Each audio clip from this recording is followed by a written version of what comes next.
ghaib, ou le monde de l'invisible, celui qui échappe à notre perception, qui échappe à notre vue, à nos sens. Il comprend à la fois les djinns, les anges, le shaitan, mais également la prédestination, et tout ce qui est connu uniquement de Dieu. Penser que la réalité est uniquement ce que l'œil humain peut voir, et ce que le cerveau humain peut comprendre, est d'une grande naïveté. L'islam nous informe donc qu'il y a un monde invisible, que nous ne sommes pas en mesure de cerner. Le Coran en parle à plusieurs reprises. Dieu y est mentionné plusieurs fois en tant que connaisseur du ghaib.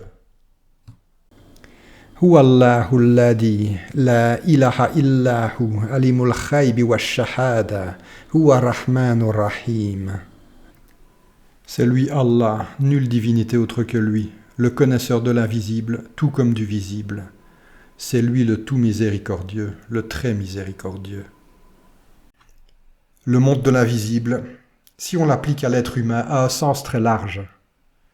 Car les êtres humains ne perçoivent pas ce que les yeux de certains animaux peuvent percevoir. Certains hadiths nous enseignent par exemple que certains animaux peuvent percevoir les djinns. Et puis, il y a dans le ghaib ce qui est inconnu de certaines créatures, mais qui est connu ou visible pour d'autres créatures. Par exemple, les anges ont accès et connaissance de certaines choses, qui sont inconnues des humains et des djinns, mais ils n'ont nullement accès à toutes les connaissances de Dieu. Et puis, il y a donc le ghaib qui n'est connu que de Dieu, comme le futur et l'avenir de chacune de ces créatures, ou encore les secrets de la création.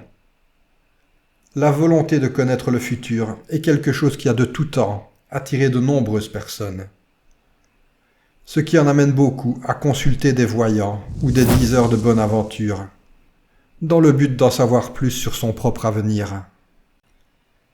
Mais il faut rappeler que le fait de consulter les devins est une chose interdite pour les musulmans, car le fait de les consulter et de croire ce qu'ils nous diront est comparable au fait de mécroire en Dieu.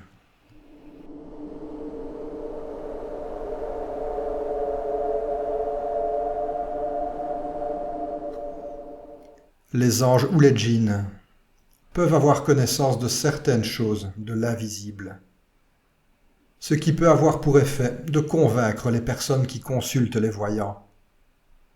En général, les voyants ont plus d'accès à des éléments bien précis de notre passé, mais très rarement à des éléments futurs. Et il faut rappeler que ces voyants sont en contact avec des djinns. Ils peuvent ressentir des choses, mais ils sont en fait en contact avec des djinns sans le savoir. Et notamment avec le Kérin, le djinn qui est proche de l'être humain. Ce djinn connaît de nombreux éléments de notre passé, même certains faits que nous pensons être les seuls à connaître. Donc, le futur et la destinée sont des choses qu'un musulman ne doit pas chercher à connaître. Notre avenir est tracé par Dieu.